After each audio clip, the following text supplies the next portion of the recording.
Selamat Sobat Mahakam semua dimanapun berada. Kembali lagi bersama Pertamina Hulu Mahakam dalam acara Ngebor, ngebahas berbagai topik seru.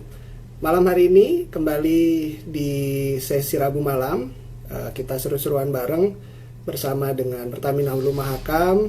Apa kabar semuanya? Semoga semua dalam keadaan sehat walafiat. Puji syukur pada Tuhan dalam situasi pandemi kita semuanya bisa berkumpul kembali dalam walaupun bertemu di udara tentunya, tapi kita tetap semangat, tetap berenergi untuk siap malam hari ini ngobrol-ngobrol bareng dengan Pertamina Hulu Mahakam. Malam hari ini apa temanya dan juga siapa saya sebagai moderator? Ya, ini adalah sesi yang kedua. Mudah-mudahan rekan Sobat Mahakam semuanya sehat walafiat. Kita akan segera mulai dan kita akan mengundang narasumber kita. Saya harus melakukan beberapa checklist dulu gitu ya. Kemudian bagaimana, apakah sudah pada makan malam semuanya yang di Indonesia Barat, di Jakarta dan sekitarnya? Waktu saat ini menunjukkan pukul 6:30. Di Balikpapan, di tempat saya saat ini berada, sudah menunjukkan waktu 7:30. Semoga yang masih makan malam silahkan dilanjutkan, boleh sambil menyimak kami. Hati-hati tersedak. Buat yang sudah sudah makan malam, selamat menikmati sambil santai-santai. Puji syukur pada Tuhan, malam hari ini adalah sesi kedua. Minggu lalu sudah bersama Mbak Truli dan Mas Dery ngomongin soal milenial. Malam ini kita ngomong juga tentang tema yang masih akrab sekali dengan kita. Nah, sebelumnya saya mau memperkenalkan diri dulu. Nama saya Johannes Anton Witono. Banyak yang sudah lihat bocorannya di media sosialnya Pertamina Hulu Mahakam. Teman-teman biasa manggil saya Anton. Saat ini saya bertugas sebagai zone koordinator di lapangan Senipah, Peciko, dan Sot Mahakam. Jadi buat Sobat Mahakam yang bertempat tinggal di sekitaran Senipah, Muara Jawa, Handil, mungkin kita pernah bertemu ya. Saat ini saya dalam posisi off duty setelah 28 hari yang lalu bertugas di lapangan. Malam hari ini kita juga akan mengundang narasumber kita yang super kece, berdomisili di Jakarta. Siapa beliau? Sebelum kita buka identitasnya, saya mau menyapa Sobat Mahakam dimanapun berada. Secara khusus Sobat Mahakam di Jakarta, yang di Balikpapan, di area Kutai Kartanegara, kemudian kawan-kawan saya di lapangan Senipah. Selamat malam teman-teman di Senipah yang masih on duty, tetap semangat. Dan juga kawan-kawan di site yang lain, di Bekapai, di NPU, di CPU, di HCA, di SPU, dan juga tidak ketinggalan teman-teman yang berada di RIK maupun di BARS. Tetap sehat, jaga keselamatan dalam bekerja, dan jangan lupa selalu berdoa. Kita berdoa supaya pandemi segera berakhir, kita bisa kumpul-kumpul lagi bersama. Supaya semuanya tetap sehat, terutama kawan-kawan dari Pertamina Hulu Mahakam yang bertanggung jawab atau bertugas untuk tetap menjaga produksi migas nasional di Blok Mahakam. Nah, Sobat Mahakam, sejak bulan Maret banyak dari kita yang karena pandemi harus bekerja dari rumah atau work from home. Nah, malam hari ini itu tema yang mau kita angkat. Etika bekerja dari rumah. Bagaimana sih etikanya supaya bekerja dari rumah tetap profesional? Nah, malam hari ini narasumber kita adalah seorang wanita, istri dan ibu dari 3 orang anak, alumni Universitas Gadjah Mada dari Fakultas Hukum. Nah, hati-hati nih, kita temanya bicara masalah etika, cocok banget lulusan dari hukum. Beliau penyandang Certified Human Resources Practice atau CIPD, juga penyandang Certified Lead Implementer ISO 37001. Tidak ketinggalan, beliau adalah Ketua Serikat Pekerja Pertamina Hulu Mahakam untuk kantor di Jakarta. Dan selama kuliah juga mahasiswa berprestasi. Nah, saat ini beliau adalah menjabat posisi sebagai Compliance Risk Prevention Program Officer. Rumit? Iya. Saya aja bacanya rumit ya. Nanti kita coba tanya, apa sih itu Compliance Risk and Prevention Program Officer? Ya, kita akan undang langsung narasumbernya untuk berbicara tentang topik malam hari ini. Sebelumnya saya juga mau menyapa, ini ada sobat Mai Herarudi, kemudian ada sobat Renaldi di yang sudah bergabung di sini malam hari ini. Ada sobat Winnie, apa kabar sobat Winnie? Ada juga sobat Surabai. Kemudian sobat Ben Hartman. Nah, kita sambil coba panggil narasumber kita malam hari ini. Siapakah dia? Seru-seru ini semakin ramai. Selamat malam sobat Mahakam yang baru bergabung. Halo, selamat malam Mbak Lili. Selamat malam. Apa kabar? Baik Mas Anton, Assalamualaikum semua sobat Mahakam semua. Luar biasa. Biasa Mbak Lili, langsung dong disapa-sapa pakai pantun. Oh iya, langsung ya. Sobat Mahakam, jika malam terasa mencekam, lihatlah bintang dan nyalakanlah obor. Selamat malam Sobat Mahakam, selamat datang di acara Ngebor.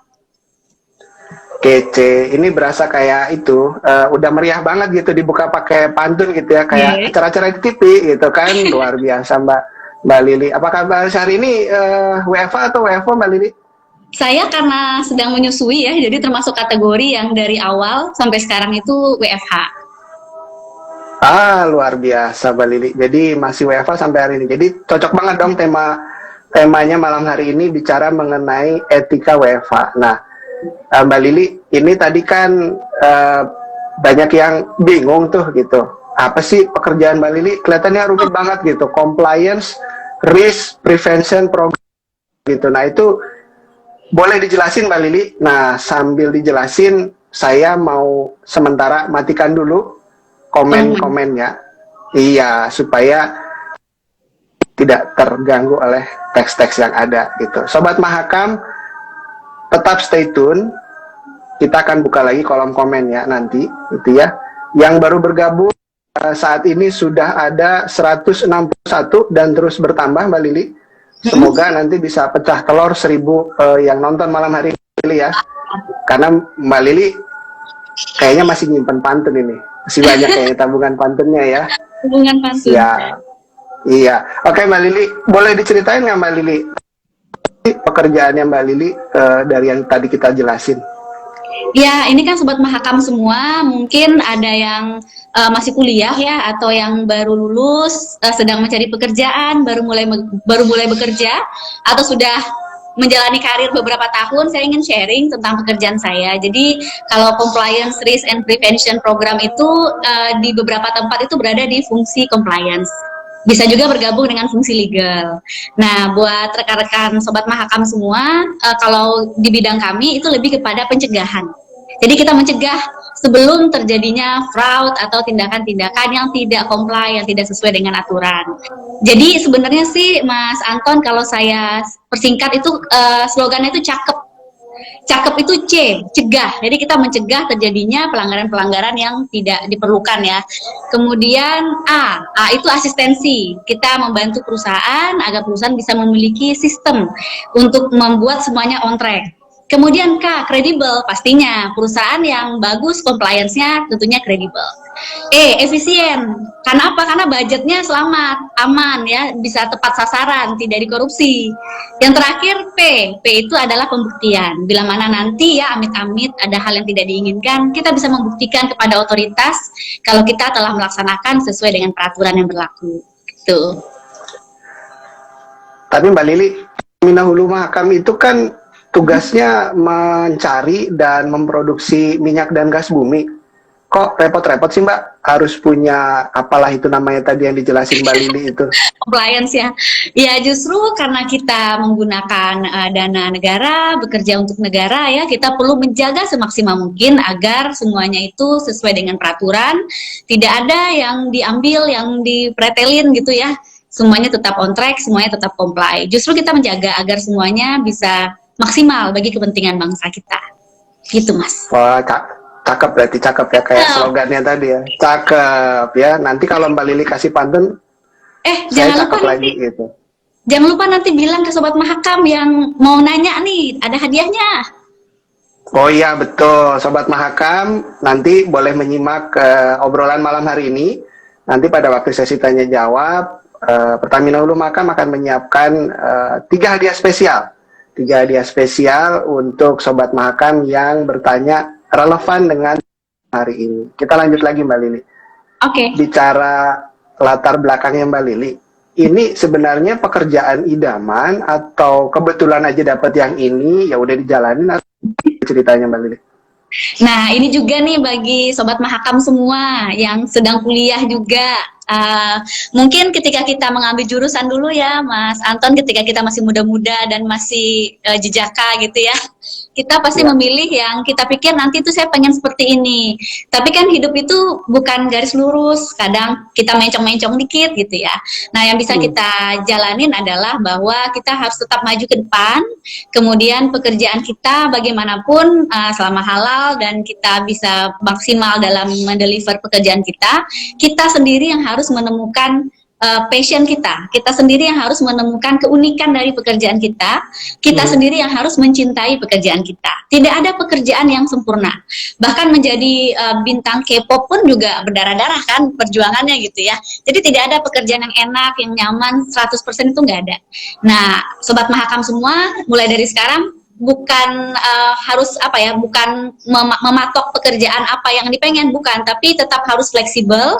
Kalau bahasanya sih Mas Anton agile. Jadi dengan perubahan-perubahan keadaan pada saat ini, Sobat Mahakam semua harus bisa menyesuaikan diri dan harus siap menghadapi tantangan seperti apapun. Jadi temukan passion, cintai apa yang dikerjakan. Ini kalau dengan latar belakang pendidikan Mbak Lili, kira-kira cocok atau murtad ini Mbak Lili? Kalau hukum itu, Mas Anton, dulu kenapa saya memilih Fakultas Hukum ya? Karena kata papa saya, hukum itu pasti keserap gitu loh. Karena lapangan pekerjaannya luas ya, tidak spesifik gitu. Jadi sebenarnya kalau hukum itu cocok-cocok aja. Apalagi compliance, ya, itu kan dinamika peraturan ya. Kita bagaimana caranya agar kita selalu inline dengan peraturan. Nah, dengan background saya sedikit banyak bisa catch up dengan perubahan-perubahan peraturan yang terjadi. Dan bisa membahasakan kembali kepada teman-teman di PHM, karena tugas kami di compliance adalah salah satunya memberikan awareness atau kampanye kepada teman-teman semua. Oke, cakep lah Mbak Lili lah kalau udah kayak gitu berarti ya. Saya juga merasa aman gitu kan, ada Mbak Lili yang menjaga gitu istilahnya. Nah, Mbak Lili tadi kan cerita karena sebagai ibu menyusui sudah menjalani work from home. Boleh berbagi sedikit nggak? Sebenarnya kan tema malam hari ini etika bekerja dari rumah. Sebenarnya mungkin beberapa teman belum tahu apa sih etika itu gitu. Nah, kalau etika itu kan dari bahasa Yunani ya, etikos, yang artinya adalah timbul dari kebiasaan. Jadi sebenarnya etika itu adalah sesuatu yang kita sepakatin nih, ini kayaknya baik ya. Nah, hampir mayoritas mengatakan itu baik. Nah, kalau yang namanya kebiasaan, walaupun kita dari berbagai macam latar belakang, agama, suku bangsa, dan lain-lain, pasti ada benang merah yang mengatakan bahwa hal ini baik dan dapat diterima. Nah, itulah yang kita sebut dengan etika. Tapi balik lagi, itu kan berasal dari kebiasaan. Nah, untuk kondisi saat ini adalah kondisi pandemi. Ini pertama kalinya kita mengalami hal yang seperti ini. Sebelumnya kita sudah akrab dengan kata-kata WFH ya. Teman-teman kita di startup company, teman-teman kita di industri kreatif sudah memulai untuk WFH, bekerja dari kafe dan segala macam. Bahkan ketika dulu juga ada beberapa karyawati di beberapa perusahaan meminta untuk fleksibilitas bekerja dari rumah agar bisa tetap tidak meninggalkan anak-anak.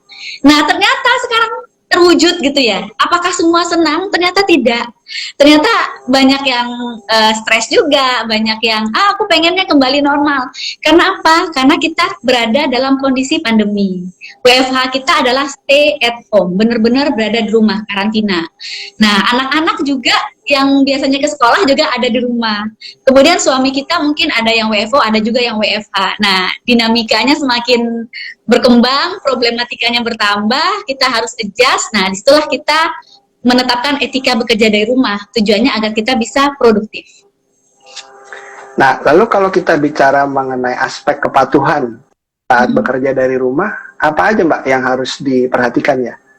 Ya, sebenarnya kalau buat kita untuk kepatuhan ya, itu adalah lebih kepada maturity atau level kebijaksanaan dan kedewasaan dari misalnya karyawan atau mahasiswa. Karena kan teman-teman sobat Mahakam semua pasti ada nih yang mahasiswa yang belajar dari rumah gitu ya.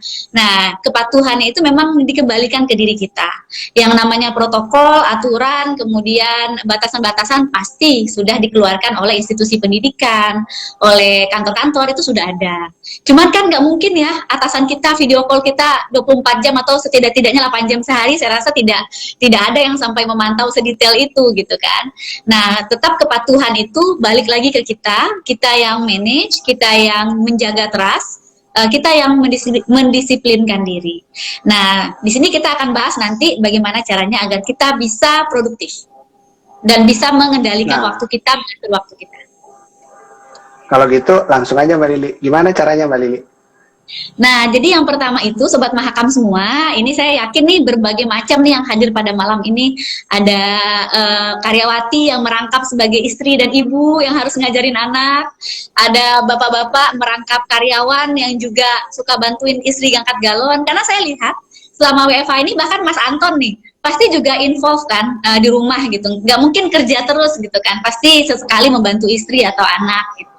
Nah, pasti semuanya memiliki tantangan-tantangan tersendiri. Jadi yang pertama, kita harus menyadari bahwa semua struggling. Jadi kita nggak boleh, oh ini aku doang nih yang harus diperhatiin, aku yang harus dimaklumin, tolong dong bos, aku punya anak 3, nggak bisa.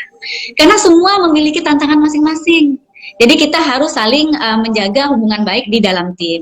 Jadi yang pertama adalah komunikasi. Kita komunikasi dulu nih, atasan kepada bawahan, anggota tim juga kepada atasan. Jangan sampai miss komunikasinya. Nah, kita bahas komunikasi dulu Mas Anton, karena komunikasi ini ternyata luas. Karena biasanya kalau Mas Anton ya, kalau di kantor, kalau ingin ngomong dengan bos tinggal ketuk pintu atau bosnya tinggal nyamperin, Mas Anton ini laporannya maksudnya apa ya? Gitu. Atau kalau kita meeting ya, kita meeting berlima, kemudian bos saya, Bu Indira, Lili pendapatnya apa? Saya bilang, Bu, saya A. Kemudian Feby apa? Saya B. Oh, yang benar Feby gitu. Oh, ya udah oke. Kita bisa melihat gestur, mata, raut wajah gitu ya. Ini kita bisa langsung meng-close. Oke, B ya, kita laksanakan B ya. Oke. Tapi bagaimana kalau meetingnya itu online?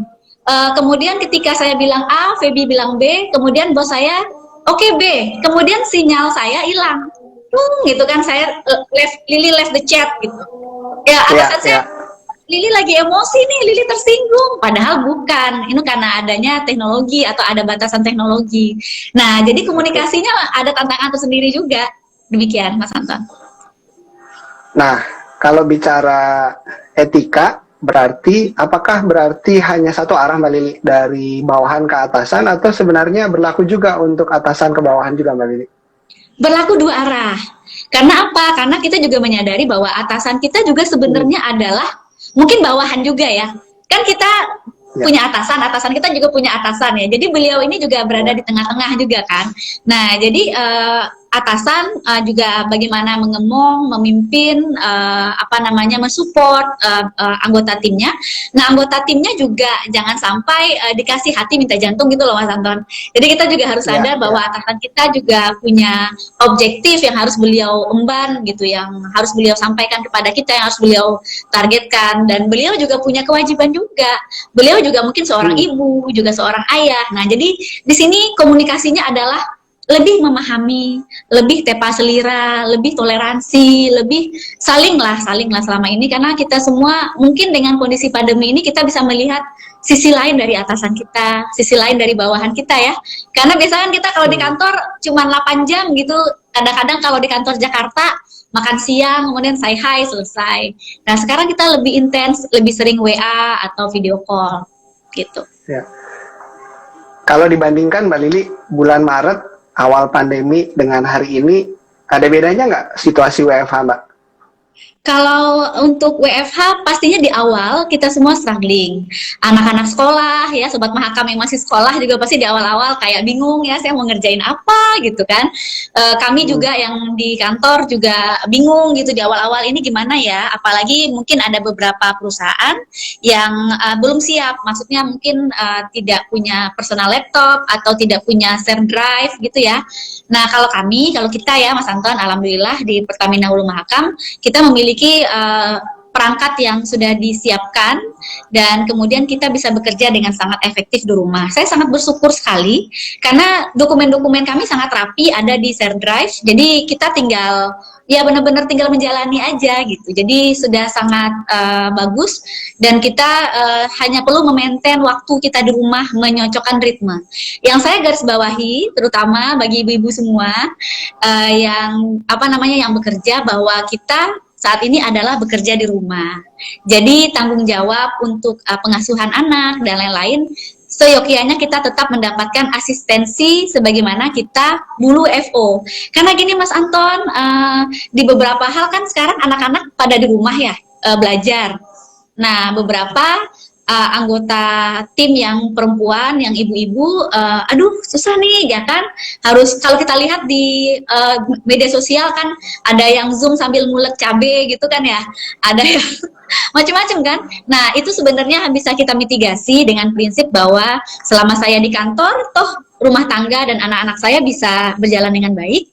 Nah kalau bisa selama WFH, saya juga tetap bisa bekerja dengan baik dan produktif, deliver kepada perusahaan. Gitu Mas.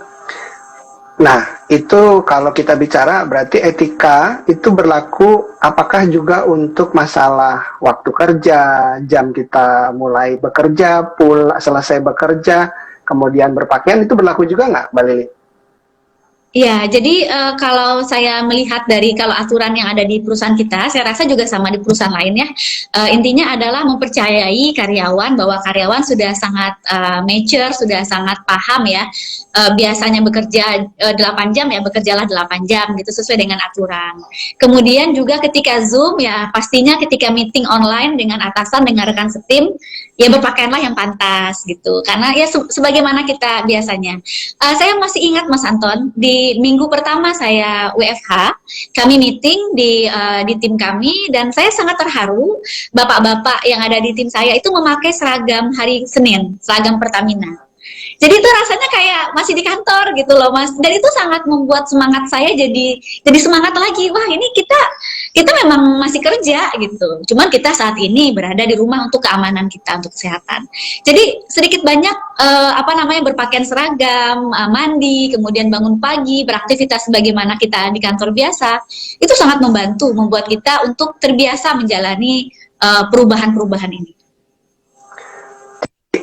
Mandi perlu ya, Mbak Lili ya? Ya, mandi itu wajib. Jadi takutnya ketahuan kita jadinya kalau belum mandi gitu kan, atau kalau di bawah pakai celana pendek yang penting atas baju rapi gitu ya. Iya, dan saya juga selalu tetap beli lipstik kok Mas selama WFH walaupun saya nggak pernah ke kantor. Terus gimana di sini itu Mbak Lili lipstiknya? Iya, Mbak Lili tadi kan cerita di awal gitu ya, Mbak Lili ibu dari 3 orang anak gitu, dan saya dengar juga suami bekerja juga gitu. Nah itu mengelola waktunya gimana sebenarnya di rumah itu pada waktu WFH? Iya, pastinya riuh ya kalau dipikir. Jadi memang pada satu titik dalam hidup kita, mungkin kita harus agak kurang berpikir gitu. Jadi kita kayak harus udah autopilot. Bangun, tentukan prioritas. Nah, ini yang kedua nih, yang tadi kan komunikasi ya. Yang kedua, bagi Sobat Mahakam semua, dan ini juga semoga bermanfaat ya, insya Allah bermanfaat bagi Sobat Mahakam yang juga masih kuliah, masih baru mulai kerja. Prioritas itu penting. Jadi hari ini kita mau mengerjakan apa dulu. Karena kita itu mumet kalau semuanya itu ada di kepala kita. masak, air belum masak ini gitu kan, anak belum bikin PR, pokoknya pasti akan mumet dan akhirnya yang keluar adalah aura negatif. Aura negatif kitanya jadi demotivasi, jadi males, jadi mager, jadi sakit gitu ya. Nah, makanya kita harus tentukan prioritas. Saya selalu menyampaikan juga ketika sosialisasi kepada rekan-rekan di PHM, yang paling penting itu adalah membuat target harian. Kalau dulu kan kita tuh targetnya mingguan mungkin ya atau bulanan. Sekarang kalau bisa harian agar kita bisa selesai. Nah, yang paling susah itu adalah mager, Mas Anton.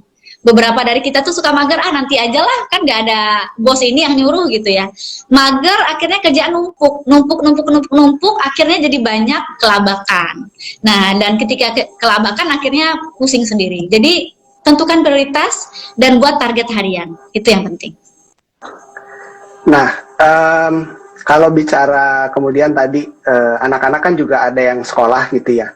Itu mengelola waktunya gimana Mbak Lili? Nah, kalau saya itu selalu punya support system. Karena menurut saya sangat tidak mungkin kalau kita handle sendiri gitu. Pada satu titik kita akan jenuh, kita akan pusing sendiri gitu kan. Dan anak-anak itu kalau ibunya marah-marah itu mereka akan semakin heboh gitu. Kalau ibunya rileks, mereka akan rileks juga karena ibu itu kan magnet ya di rumah ya, kayak titik senternya rumah gitu. Jadi ibu tuh harus tenang gitu ya, jangan mudah terpancing. Nah, jadi saya selalu siapkan support system, makanya saya selalu sampaikan juga kepada ibu-ibu yang juga karyawati yang memiliki anak, selama kita WFH, mohon untuk tetap punya support system karena kita pasti akan susah nih membagi-bagi waktu kita, membagi-bagi tangan kita cuma dua. Nah, kemudian selain support system, suami saya juga sangat membantu, juga ada orang tua saya, jadi saya komplit lah support systemnya. Dan yang kedua adalah hindari ya mengeluh, apalagi mengeluh di media sosial gitu. Karena apa? Karena ya itu sangat kontraproduktif. Karena semua orang juga mengalami tantangan yang sama. Gitu, Mas. Oke, nah Mbak Lili, tadi kan kita tahu ada beberapa sobat Mahakam di sini yang masih kuliah atau baru lulus masih mencari pekerjaan gitu. Mbak Lili kelihatannya waktu kuliah juga mahasiswa berprestasi, kemudian sekarang juga menjabat sebagai ketua serikat pekerja untuk kantor Jakarta gitu. Kelihatannya suka sekali berorganisasi. Boleh sharing nggak? Kenapa sih gitu? Aktif banget kelihatannya Mbak Lili ini. Karena kan ini buat sobat Mahakam semua ya, yang namanya soft skill itu ternyata memang nggak bisa didapat dari buku ya. Soft skill itu harus dikerjakan gitu, harus dijalani. Nah, soft skill itu bisa muncul dengan kita berorganisasi. Ketika kita berorganisasi, kita bisa melihat berbagai macam karakter manusia gitu ya, berbagai macam bentuk sifat-sifat orang, dan kita bisa terinspirasi dan bisa juga belajar dalam artian kalau kita nggak suka ya kita jangan jadi yang seperti itu. Kalau kita suka dengan karakter tertentu, kita bisa belajar dari beliau. Nah, itu penting. Saya pribadi itu ketika kuliah itu cuma 3 tahun. Kenapa 3 tahun ya? Karena saya waktu itu udah pengen banget kerja, pengen banget bisa menghasilkan uang sendiri gitu ya. Nah, bagi sobat Mahakam semua, take your time, jangan terburu-buru. Jika masih ada waktu, maksimalkan untuk mengikuti berbagai macam lomba, untuk mengikuti berbagai macam event atau organisasi. Jangan buru-buru lulus, tapi jangan kelamaan juga, kasihan orang tua. Ya, kira-kira 3,5 sampai 4 tahun lah. Karena saya pada waktu itu, Mas Anton, saya masih ingat, saya wisudanya sendirian di angkatan saya. Jadi saya wisudanya nebeng ke kakak-kakak kelas gitu, karena teman-teman saya belum ada yang wisuda. Akibatnya saya duluan kerja, teman-teman saya masih seneng-seneng gitu kan, jadi sempat ada gap. Jadi terlalu cepat juga kadang-kadang juga tidak baik sih. Jadi maksimalkan waktu untuk belajar dan meraih pengalaman sebanyak-banyaknya. Oke, berarti Mbak Lili di ujung satunya, saya kayaknya lulusnya di ujung yang satunya Mbak Lili gitu ya, karena ya sudah lah, nggak usah dibahas gitu ya, cukup tahu saja. Kembali ke topik, Mbak Lili bicara masalah kepatuhan gitu ya, kan orang tuh kelihatannya nggak mau terima suap gitu ya, nggak mau korupsi, tapi ada aja gitu ya yang masih tertangkap korupsi atau tertangkap menerima suap. Kalau menurut Mbak Lili kenapa ya? Itu sebenarnya buat Mas Anton dan Sobat Mahakam ya, yang namanya kita manusia itu memang nggak lepas dari godaan. Tapi kan yang namanya apa namanya manusia itu kan jatuhnya dengan batu kerikil ya. Kita tuh jarang jatuh itu kalau dengan batu besar karena kita bisa menghindar. Nah sama juga dengan godaan, orang sekarang kalau ingin menjebak orang lain itu pastinya tidak dengan langsung gitu. Kadang lewat istrinya, kadang lewat anaknya, kadang lewat hobi.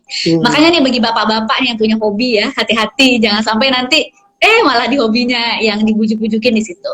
Nah, cuman kalau di compliance itu kan kita menjaga agar tonnya yang sampai kepada karyawan jangan langsung negatif ya. Nggak boleh korupsi ya, semua orang juga tahu ya. Jadi kalau kami itu di tim selalu berusaha untuk menyampaikan secara filosofis lah. Jadi contohnya kayak gratifikasi. Mungkin orang beranggapan gratifikasi itu buruk ya, padahal gratifikasi itu sebenarnya artinya baik-baik aja. Artinya adalah pemberian dalam arti yang luas. Nah, terus yang nggak boleh itu yang mana? Yang nggak boleh itu adalah yang membuat kita ketika menerima gratifikasi itu, kita menjadi galau, kita menjadi tidak objektif, kita menjadi tidak amanah, kita menjadi keputusan kita tidak sesuai, kita malah menguntungkan orang yang memberi kita tadi, dan kita menjadi berutang budi kepada orang yang kasih kita. Nah, itulah disebut dengan suap. Nah, jadi itu yang kita selalu sampaikan, bahwa yang namanya peraturan itu pasti bisa berubah. Misalnya dulu yang disebut dengan korupsi ABCD ya, sekarang ditambah lagi parameternya. Pasti dinamikanya berubah peraturan itu pasti akan ada perubahan. Tapi filosofinya yang harus selalu kita sampaikan kepada karyawan adalah tidak boleh menerima sesuatu yang membuat kita menjadi tidak amanah. Itu aja kuncinya. Luar biasa Mbak Lili. Mbak Lili, sebentar lagi kita akan buka kolom komen sehingga Sobat Mahakam bisa mulai bertanya. Sebelumnya satu pertanyaan lagi. Pertamina Hulu Mahakam kalau tidak salah sudah menerima ISO untuk yang berkaitan dengan apa namanya pencegahan suap ya. Nah, boleh cerita nggak Mbak Lili, apa sih ISO berapa dan apa sebenarnya manfaatnya buat apa namanya buat Pertamina Hulu Mahakam dan pekerjanya begitu? Iya, Sobat Mahakam semua dan juga Mas Anton, alhamdulillah ya kita di tahun 2020 sudah berhasil mendapatkan sertifikasi ISO 37001 Sistem Manajemen Anti Penyuapan. Itu yang tadi yang cakep itu Mas yang di awal tadi, itu adalah manfaatnya. Jadi dengan cakep itu, dengan mencegah, dengan asistensi, kredibilitas dan lain-lain itu kita bisa menjaga agar PHM yang merupakan bagian dari keluarga besar Pertamina itu bisa tetap teguh dalam menjaga agar terhindar dari pelaksanaan korupsi dan praktik suap lainnya yang ada di lingkungan Pertamina. Karena ingat 6C ya, kalau di Pertamina C itu yang salah satunya adalah clean. Jadi kita harus menjaga agar tetap bersih cara kita berbisnis di Indonesia ini. Dan tentunya dengan kita mendapatkan SMAP ini bukan akhir, ini adalah perjalanan kita masih panjang untuk menjaga dan membuktikan bahwa kita memang layak untuk mendapatkan sertifikasi.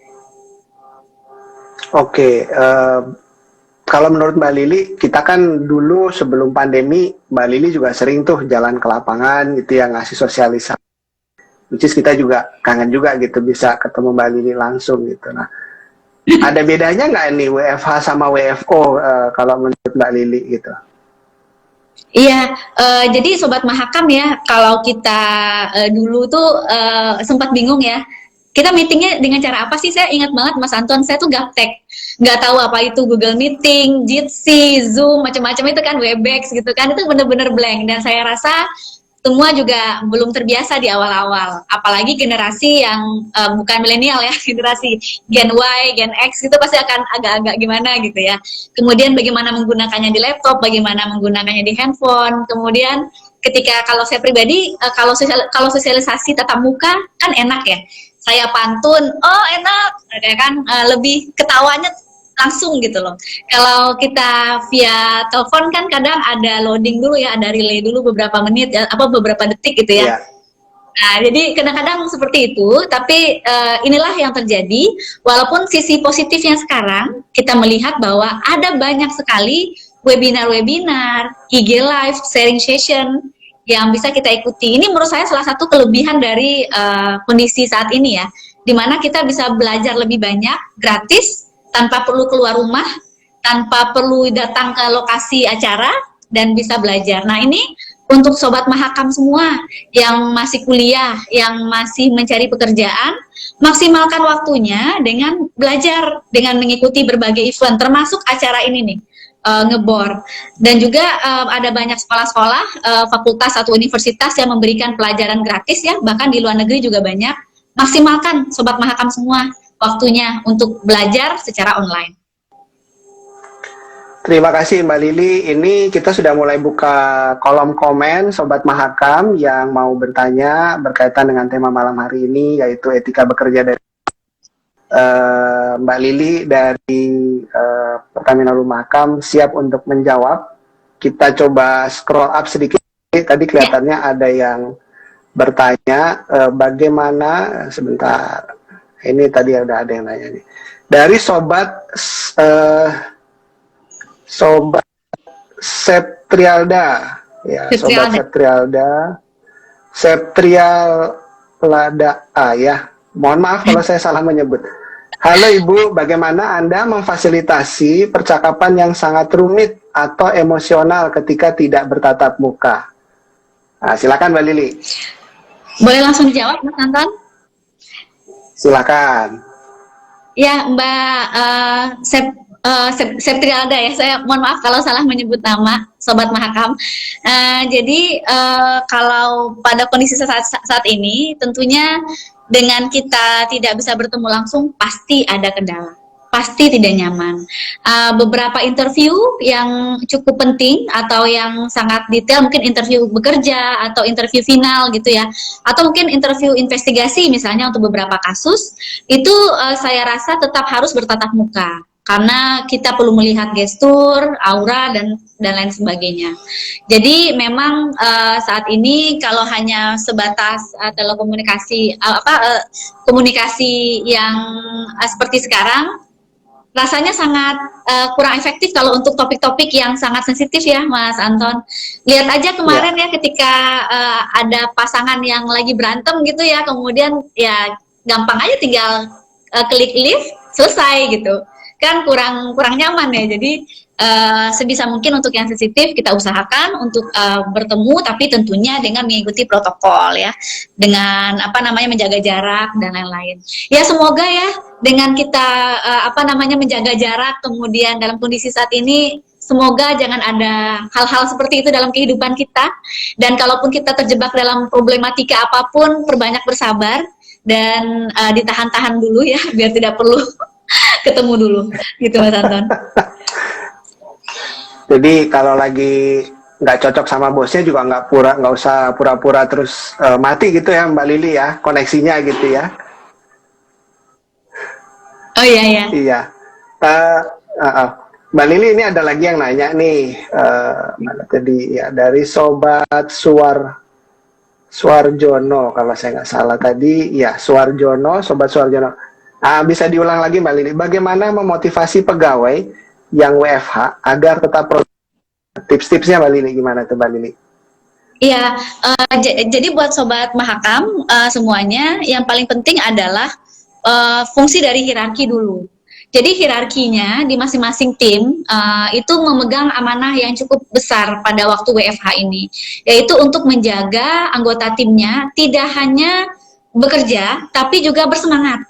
Kalau bekerja mungkin mudah ya, Bapak kerjakan ini gitu ya.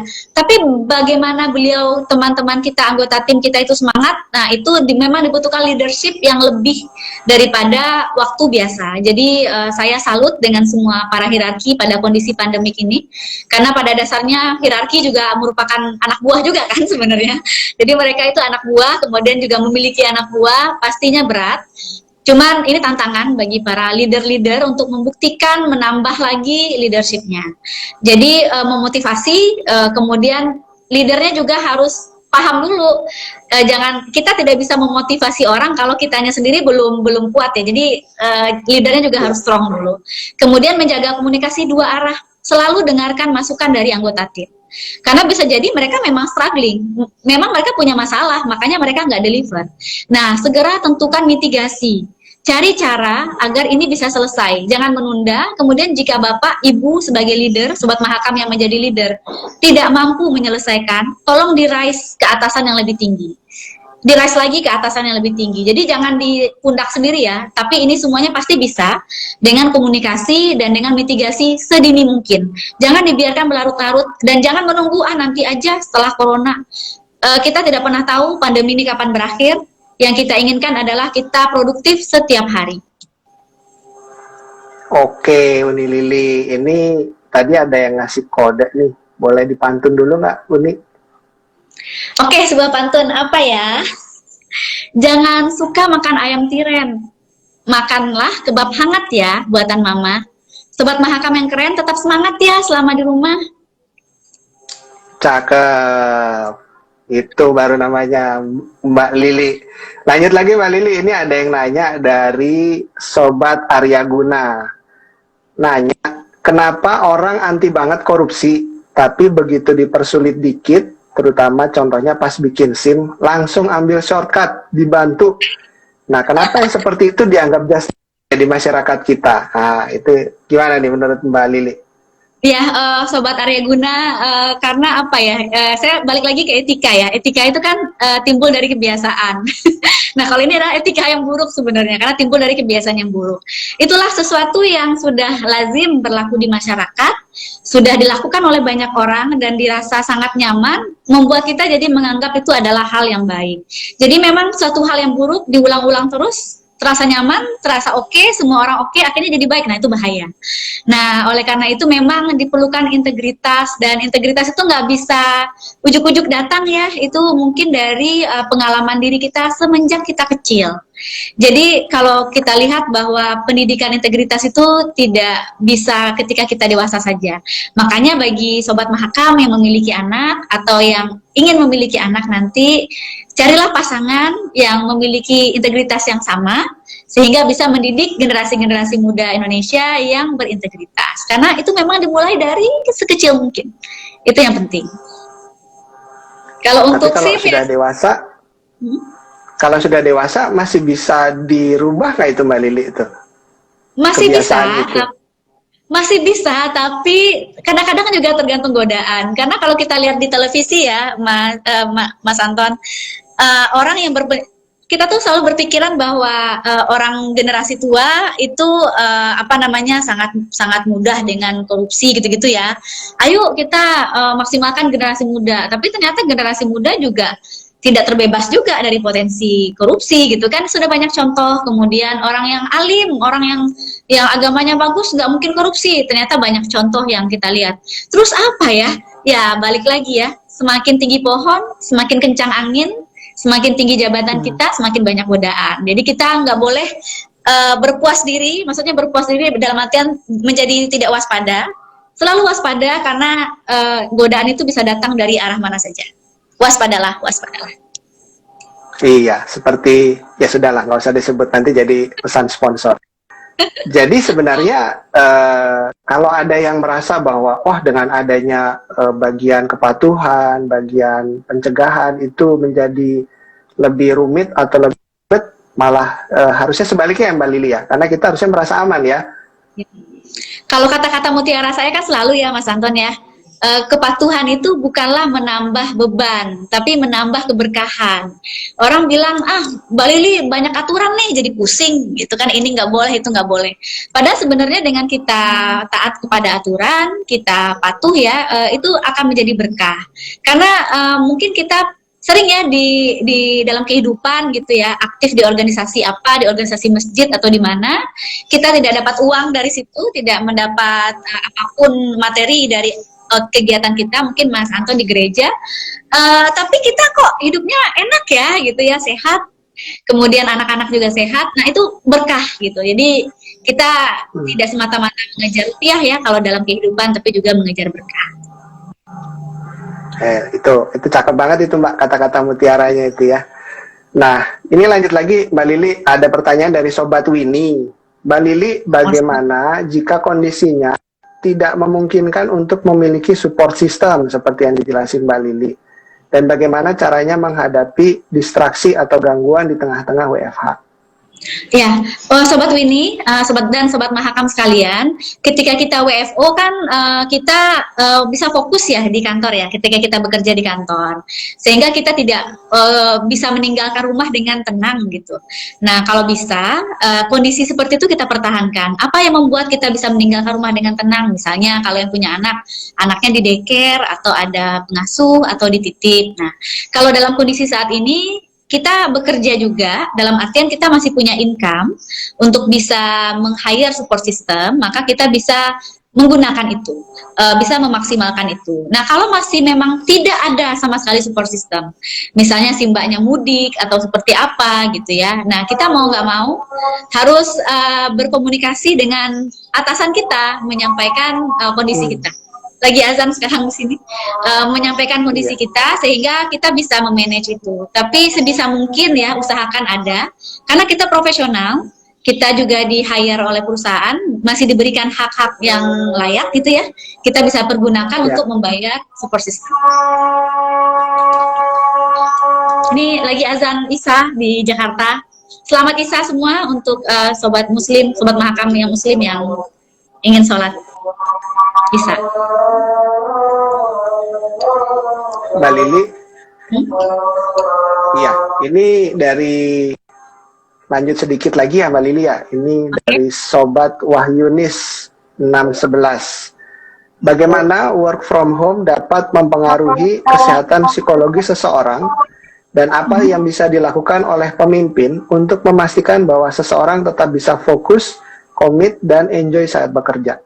Iya, kondisi psikis dari Sobat Mahakam selama WFH ini pasti berbagai macam ya, karena pada dasarnya manusia itu adalah makhluk sosial, ingin berinteraksi, ingin jalan-jalan, ingin melihat keluar gitu ya, dan pastinya berdiam lama adanya tekanan psikis itu pasti ada, apalagi tadi anak-anak juga ada di sekolah, kemudian ada apa namanya tugas-tugas kantor juga ada benturan-benturan itu.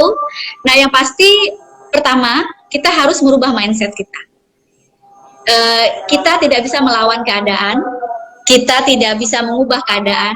Ini memang sudah terjadi, pandemi ini terjadi. Yang bisa kita lakukan adalah mengikuti apa yang sudah ada saat ini.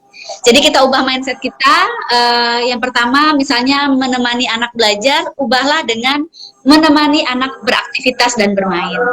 Bekerja, mengerjakan tugas kantor, ubahlah dengan menjalani kewajiban profesional kita, aktualisasi diri kita. Meeting, jangan stres. Anggaplah meeting itu sebagai sarana kita berkomunikasi dan bersosialisasi dengan teman-teman kantor. Jadi itu dirubah lagi, kemudian yakinlah sehari 24 jam, insya Allah cukup bagi kita untuk melaksanakan semua amanah yang diberikan kepada kita. Dan yang paling penting, jaga kesehatan, jangan kurang tidur, cukup makan vitamin, cukup istirahat. Karena semuanya akan ambiar kalau kita tidak sehat. Semuanya sia-sia kalau kita jadi sakit. Jadi yang pertama adalah jaga kesehatan kita dulu dan tetap bahagia, karena selalu dibilang selalulah bahagia, karena bahagia itu adalah kunci. Dan ingat, kita di rumah adalah untuk menjaga kesehatan diri kita. Ya, saya kalau bahagia biasanya makan, Mbak. Nah, kalau di lapangan supaya tetap waras, ya makan. Tapi begitu pulang, beratnya naik, stres jadinya gitu kan. Jadinya gimana itu kalau kayak gitu, Mbak Lili? Sama, saya juga, Iya. tapi ternyata selama WFH ini, Mas Anton, berat badan saya turun, karena ternyata kalau di beda ya kalau di lapangan ya, kalau di lapangan, kalau di Jakarta itu kita memang suka ngemil dan memang suka makan-makan bareng gitu ya. Setelah WFH akhirnya makan sendirian di rumah kan, dan nggak ada yang traktir gitu, Iya. jadi lebih hemat dan makannya jadi lebih sedikit malah selama di rumah. Kalau di lapangan kan ada Ah, yang traktir. iya, iya, iya, iya, iya. Nah, ini ada pertanyaan lagi, Mbak Lili dari Sobat Mala. Bagaimana etika conference call? Kapan video on atau kapan video off? Ya, kalau conference call itu kalau saya pribadi ya, Sobat Mala dan Sobat Mahakam semua, saya itu kalau bertanya atau kalau saya merasa cukup oke ya, saya selalu menyalakan video. Kecuali memang diminta oleh panitia untuk mematikan dengan alasan hemat bandwidth. Karena ada juga nih beberapa meeting, tolong ya videonya dimatikan, kita mau hemat bandwidth gitu agar tidak naik turun gitu ya. Oke, saya matiin. Tapi kalau dalam kondisi yang normal, usahakan untuk menghidupkan kamera. Karena itu dengan kita menghidupkan kamera itu berarti kita menunjukkan kepada audiens, kepada presenter, kepada pimpinan meeting bahwa kita hadir dan kita siap. Karena jangan sampai kita mati-matiin orang jadi kayak ngomong sendiri gitu. Jadi yang pertama, usahakan untuk berpenampilan rapi, walaupun Mas Anton sekarang di bawahnya pakai celana pendek gitu ya, itu yang penting yang tampak di kamera itu adalah Mas Anton dengan kacamata dan baju produk yang sangat keren. Nah, perlu diperhatikan juga ketika kita melakukan conference call yang ada di belakang kita. Kadang-kadang ada yang lewat gitu ya, kadang-kadang ada yang muncul pop up gitu kan. Nah itu juga diperhatikan. Kadang-kadang ada yang gantung-gantung di belakang ya, itu juga harus diperhatikan. Nah pokoknya kita melihat semuanya stabil. Kemudian yang kedua, usahakan agar apa ya, ketika kita meeting itu suara jelas dan sebagainya ya. Karena kadang jok-jok ketika kita telekonferensi itu agak susah Mas Anton. Kalau kita ngejok, kemudian orang ada momen silent gitu. Terus baru ketawa gitu ya, jadi kita kayak aduh kok garing ya gitu, padahal sebenarnya nggak bermaksud buat garing, tapi memang ada jeda beberapa detik gitu kan sampai ketawanya kedengar. Nah pernah juga kalau saya pribadi pernah ngejok atau pantun gitu ya, terus orang-orang pada diem gitu, karena di mute. Jadi kayak krik krik krik krik gitu. Nah itulah suka dukanya kita telekonferensi ya. Jadi etikanya tetap ada. Dan yang paling penting adalah selama pandemi ini mau kita sedang video call atau yang lain, yang penting saling memahami, saling memaklumi dan toleransi. Ketika kita merasa tidak didengar, kok saya ngomong kok nggak didengar ya? Ternyata ke mute ya kan, kita lupa unmute. Nah itu juga terus jadi baper, ih aku nggak didengerin nama bosku, padahal kitanya lupa unmute. Nah, kayak gitu tuh kita mulailah lebih relax, lebih santai dan lebih bisa easy going lah. Jadi orang yang lebih easy going di tengah pandemi. Oke, lanjut lagi Mbak Lili. Masih ada waktu beberapa menit dari Sobat Rijal. Mbak Lili, yang sekarang terjadi adalah seseorang yang terjebak dalam kondisi yang tanpa disadarinya adalah bagian dari pelanggaran etika. Bisa jadi karena faktor lingkungan. Nah, untuk meningkatkan kepekaan pribadi itu gimana? Kalau orang yang terjebak ya, meningkatkan kepekaan pribadi. Nah, ini kan kita kalau kita terjebak itu misalnya dalam kondisi apa ya? Kalau kita berada di tengah-tengah masalah gitu ya. Untuk meningkatkan kepekaan, sebenarnya kadang kita itu salah karena tidak sengaja. Atau kita salah bukan maksud kita salah, tapi kita berada dalam kondisi yang salah gitu, atau ke bawah-bawah. Yang paling sering itu adalah sebuah tim melakukan kesalahan yang menjadi otak atau pionir atau apa ya, atau pemimpinnya adalah atasannya, tapi yang bersangkutan berada dalam sistem sehingga kemudian terikut gitu ya, terimbas. Itu memang sering terjadi. Karena kita suka melihat juga kan di beberapa kasus, loh ini kok ke bawah-bawah ya orang ini, padahal dia sebenarnya nggak salah, cuma ikut-ikutan saja.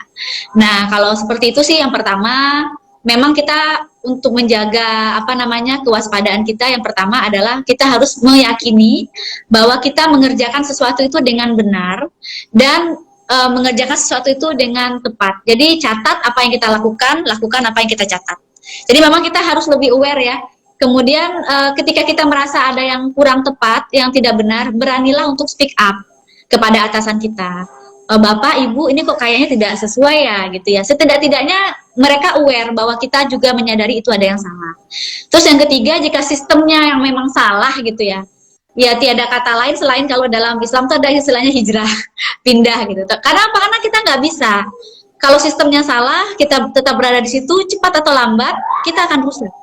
Jadi kita harus bisa selalu waspada gitu ya. Terus jika kita sudah mengerjakan semuanya dengan baik, kita sudah menjadi orang yang amanah, kita sudah mengerjakan semuanya dengan benar, tapi kita dijebak dalam kondisi kayak gitu, ya berarti itu adalah suatu ujian ya. Suatu ujian, yakinlah bahwa ketika kita benar, akan ada jalan yang akan membuktikan bahwa kita memang benar. Dan selama kita dizolimin itu, semoga kita selalu dapat keberkahan. Jadi sabar. Yang penting selalu mawas diri. Itu sih, kok saya jadi sentimental begini sih. Iya, Ya, iya, tapi iya. Biasa Mbak, makin malam. Makin malam, biasa makin makin tahu. sentimental. Tadi masih ada lagi nih Mbak Lili, pertanyaan dari Sobat Satu Saleh. Hmm. Apakah manajemen menyediakan tools untuk membuat tim tetap produktif di rumah? Ya, kalau tool saya rasa berupa peraturan-peraturan ya. Jadi ini lebih kepada kreativitas dari masing-masing tim. Kalau saya lihat ada tim yang kemudian mereka punya Zoom meeting yang relax gitu ya. Saya juga pernah hadir salah satu divisi, mereka halal bihalalnya lucu-lucu banget bikin video-video gitu. Jadi memang kreativitas dari masing-masing sih. Karena pada saat ini Sobat Mahakam semua kita menyadari kondisi ekonomi bangsa kita, tidak hanya bangsa kita, tapi dunia mengalami suatu tantangan ya dengan pandemik ini. Ekonomi berada dalam kondisi dalam tantangan dalam masa pandemik ini. Tidak hanya Indonesia tapi semua negara, tidak hanya sektor migas tapi semua sektor. Jadi bersyukurlah kepada Sobat Mahakam yang masih bisa bekerja sampai saat ini dan seterusnya. Bersyukurlah karena saat ini tidak semua orang bisa dengan mudah mencari pekerjaan. Dan selama kita masih bisa bekerja, bangun pagi, masih menerima pendapatan yang halal, bersyukurlah. Oleh karena itu dengan cara kita mengingat itu aja, seharusnya kita bisa lebih disiplin, lebih produktif, lebih bersyukur kepada Tuhan dan juga berkontribusi kepada perusahaan-perusahaan kita. Jadi tidak ada perusahaan yang harus menyediakan tools yang membuat nyaman karena perusahaan sendiri juga pasti sedang berjuang nih mengatasi tantangan demi tantangan agar tetap bisa produktif dan tetap bisa mencapai tujuan perusahaan. Kita sebagai karyawan yang mensupport dan membuktikan bahwa loyalitas kita dan kontribusi kita. Luar biasa Mbak Lili, diskusi obrolannya malam hari ini. Sayang sudah mendekati penghujung. Boleh kasih closing statement Mbak Lili? Boleh. Sama pantun juga ya. Jadi betul, pantun. Tapi closing dulu Mbak Lili. Closing dulu ya. Ya Sobat Mahakam yang saya hormati, yang saya cintai, yang saya sayangi semuanya, Sobat Mahakam yang selalu semangat. Memang selama WFH ini kita menghadapi berbagai macam tantangan, kita struggling dan kita melihat wah ini kapan ya pandemi ini akan berakhir gitu ya. Yang harus kita lakukan adalah tetap menjaga profesionalitas kita. Kita adalah orang-orang yang profesional, orang-orang yang di-hire dengan baik, bekerja dengan baik, buktikan itu, laksanakan itu. Jaga semangat kita. Bukan tugas perusahaan untuk membuat kita semangat, tapi kita yang harus menjaga semangat kita. Kita yang harus menjaga disiplin kita yang harus menjaga agar tetap bisa produktif. Kemudian jagalah komunikasi yang baik dengan anggota tim, dengan atasan, dengan semuanya, dengan rekan kerja, dan tetaplah mawas diri, menjaga diri, menjaga kesehatan, karena tentunya di masing-masing perusahaan ada aturan-aturan terkait protokol COVID, yaitu harus menjaga jarak dan lain-lain itu harus dijaga juga. Jadi yang paling penting semuanya harus menyadari bahwa kita WFH karena kita menjaga agar jangan sampai ada penyebaran pandemi yang lebih luas.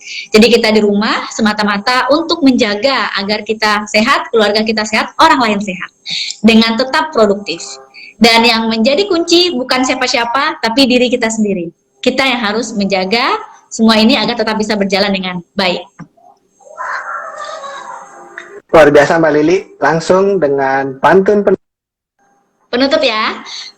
Pantunnya agak melankolis nggak apa-apa ya Mas Anton ya, karena semakin malam. Betul, cocok lah kalau semakin melankolis kan biar yang terbayang-bayang gitu. Ya, jika malam selalu terbayang, jangan galau, tekun, dunia tidaklah mencekam. Sobat Mahakam yang tersayang, jangan lupa follow akun Pertamina Hulu Mahakam. Cakep sekali Mbak Lili, luar biasa. Mbak Lili, terima kasih waktunya ya malam hari ini, sudah meluangkan waktu bersama Sobat Mahakam. Sobat Mahakam sekalian, terima kasih sudah setia sama Pertamina Hulu Mahakam dalam acara Ngebor, membahas berbagai topik seru malam hari ini bersama saya Anton sebagai moderator dan Mbak Lili Oktari sebagai narasumber. umumkan untuk pemenang dari pertanyaan yang bagus malam hari ini ya Mbak Lili ya. Saya akan bacakan. Ada tiga, betul. Ada tiga yang sudah kita putuskan ini, gitu. Yang pertanyaannya bagus dan relevan dengan tema. Yang pertama adalah Sobat Septiaralda. Nah, ini pilihkan pemenangnya. Selamat ya, Sobat Septiaralda. Yang kedua adalah Sobat Suwarjono. Ya, Sobat Suwarjono.